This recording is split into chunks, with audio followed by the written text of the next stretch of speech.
بسم اللہ الرحمن الرحیم۔ السلام علیکم۔ یوٹیوب چینل بسم فاطمہ مال قرآن ہے یہ، اور آج اس میں ہمارا سلسلہ ہے آپ کے سوالات اور ان کے جوابات کا۔ تو آج جو ہمیں سوال موصول ہوا ہے وہ ہے عائلہ خان صاحبہ کا۔ کہتی ہیں السلام علیکم۔ وعلیکم السلام عائلہ خان۔ کہتی ہیں کہ میرا آپ سے یہ سوال ہے کہ وہ کون سا علم ہے جس کے بارے میں نبی کریم صلی اللہ علیہ وآلہ وسلم نے فرمایا ہے کہ علم کا حاصل کرنا ہر مسلمان مرد اور عورت پر فرض ہے، رہنمائی کیجیے۔ جی عائلہ خان، آپ نے بہت اچھا اور بہت ہی اہم سوال کیا ہے۔ ہمارے آخری نبی حضرت محمد صلی اللہ علیہ وآلہ وسلم کا ارشاد پاک ہے، طالب العلم فریضۃ علی کل مسلم و مسلمۃ، کہ علم کا حاصل کرنا ہر مسلمان مرد اور عورت پر فرض ہے۔ اب علوم تو دنیا میں بہت سارے ہیں، تو کیا کوئی بندہ دنیا کے سارے علوم حاصل کر سکتا ہے؟ نہیں، یہ مشکل ہی نہیں بلکہ ناممکن بھی ہے۔ تو پھر ہمیں دیکھنا ہے کہ آخر وہ کون سا علم ہے کہ جسے حاصل کرنا ہر مسلمان مرد و عورت پر فرض قرار دیا گیا ہے۔ تو دیکھیے، جب ہم اللہ کے ایک ہونے کی اور محمد رسول اللہ صلی اللہ علیہ وسلم کے آخری نبی ہونے کی شہادت دیتے ہیں اور ہم کہتے ہیں اشہد ان لا الہ الا اللہ و اشہد ان محمد عبدہ و رسولہ، تو یہ کلمہ پڑھنے کے بعد ہم اپنے آپ کو اس کلمہ پر ثابت قدم رہنے کے لیے پابند کر لیتے ہیں۔ یہ کلمہ ہمارے ارد گرد ایک حصار باندھ دیتا ہے، ایک دائرہ کھینچ دیتا ہے۔ وہ دائرہ کیا ہے؟ قرآن نے اس کو تلک حدود اللہ کے نام سے موسوم کیا ہے۔ یعنی جب ہم یہ کلمہ پڑھ لیتے ہیں، جب ہم اللہ کو واحد وحدہ لا شریک مان لیتے ہیں، جب محمد رسول اللہ کو اس کا آخری نبی مان لیتے ہیں، تو اس کے بعد ہمارے اوپر اللہ سبحانہ و تعالیٰ کی کچھ حدود قائم ہو جاتی ہیں جن سے ہم باہر نہیں نکل سکتے۔ کچھ قیود لگ جاتی ہیں کہ ہم ان میں قید ہو جاتے ہیں۔ اب وہ حدود و قیود کیا ہیں؟ کن باتوں کا ہمارے رب نے ہمیں حکم دیا ہے، کن باتوں یا کن چیزوں سے اس نے ہمیں روکا ہے، بس ان چیزوں کا علم حاصل کرنا اور ان کا جاننا یہ ہر مسلمان مرد و عورت پر فرض ہے۔ اس نے ہمارے ذمے کچھ فرائض رکھے ہیں، کچھ حقوق بھی رکھے ہیں۔ ہمارے فرائض کیا ہیں اور ہمارے ذمے حقوق کیا ہیں، بس ان چیزوں کا علم حاصل کرنا فرض۔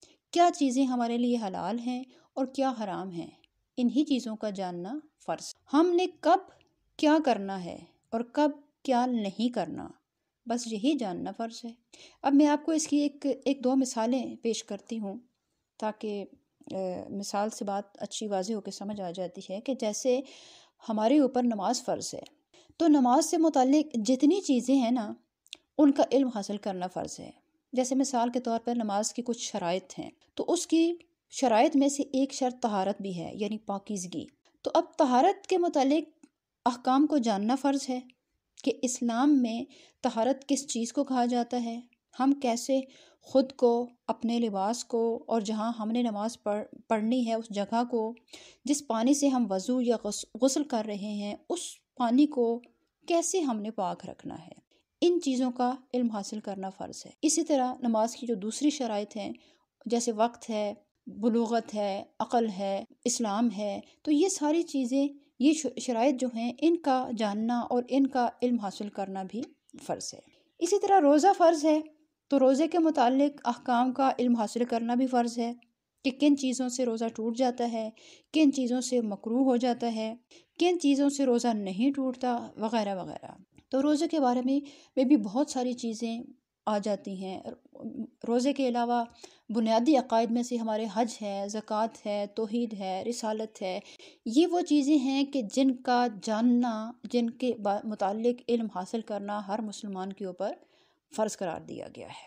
اسی طرح دین کے عام روزمرہ پیش آنے والے کئی مسائل ہیں، ان کو جاننا یہ بھی فرض ہے۔ یوں ہی رزق حلال کیا ہے اور کن کن ذرائع سے کمایا ہوا حلال رزق بھی حرام ہو جاتا ہے، ان ساری باتوں کا جاننا اور ان کا علم حاصل کرنا یہ فرض ہے۔ اس چیز کے اوپر ایک بہت لمبی چوڑی بحث بھی ہو سکتی ہے، لیکن میرا خیال ہے کہ جیسے وہ کہتے ہیں نا کہ عقل مند کے لیے اشارہ کافی ہوتا ہے، تو جس طرح میں نے یہ 2-3 مثالیں دی ہیں اور آپ کے سامنے اس کا ذکر کیا ہے، تو اس سے کافی ساری باتیں سمجھ آ سکتی ہیں اگر غور و فکر کیا جائے تو۔ لیکن یہاں ایک بہت اہم بات میں کرنے والی ہوں کہ ان چیزوں کو جان لینے کا مطلب ہرگز یہ نہیں ہوگا کہ ہر بندے کے لیے عالم یا مفتی بننا ضروری ہے، اور نہ ہی اتنی سی معلومات حاصل کر لینے سے کوئی شخص عالم یا مفتی بن جاتا ہے۔ یہ تو روزمرہ پیش آنے والی چیزیں ہیں، یہ تو ضروریات زندگی ہیں، اسی لیے تو ان کا جاننا سب مسلمانوں کے اوپر فرض قرار دیا گیا ہے، چاہے وہ مرد ہو یا عورت ہو۔ جب مسلمین یا مسلمون کا لفظ عربی میں استعمال ہوتا ہے تو اس میں مرد عورت سبھی شامل ہوتے ہیں۔ تو حدیث پاک کے اندر 2-3 طرح کے الفاظ استعمال ہوئے ہیں۔ ایک اس طرح سے طلب العلم فریضۃ علی کل مسلم و مسلمۃ، اور ایک دوسری حدیث پاک ہے کہ جس میں مسلم مرد اور مسلم عورت کا الگ الگ ذکر نہیں کیا گیا، بلکہ یوں ذکر کیا گیا ہے طلب العلم فریضۃ علی کل مسلم۔ تو جیسے میں نے آپ کو بتایا کہ مسلمین کے لفظ میں مرد و عورت سبھی آ جاتے ہیں۔ تو میں عرض کر رہی تھی کہ یہ چیزیں ضروریات زندگی ہیں، اس لیے ان کا جاننا تمام مرد و عورت پہ فرض قرار دیا گیا ہے۔ عالم یا مفتی بننے کے لیے تو بہت محنت کرنی پڑتی ہے، بہت تگ و دو کرنی پڑتی ہے، اور علم کا ایک بہت بڑا حصہ حاصل کرنا پڑتا ہے۔ عالم اور مفتی جو ہوتے ہیں وہ بستی یا کسی علاقے میں چند ایک ہی ہوا کرتے ہیں، اور وہ اس بستی اور علاقے کے لیے کافی ہوتے ہیں۔ ہر شخص کا عالم بننا ضروری نہیں ہے۔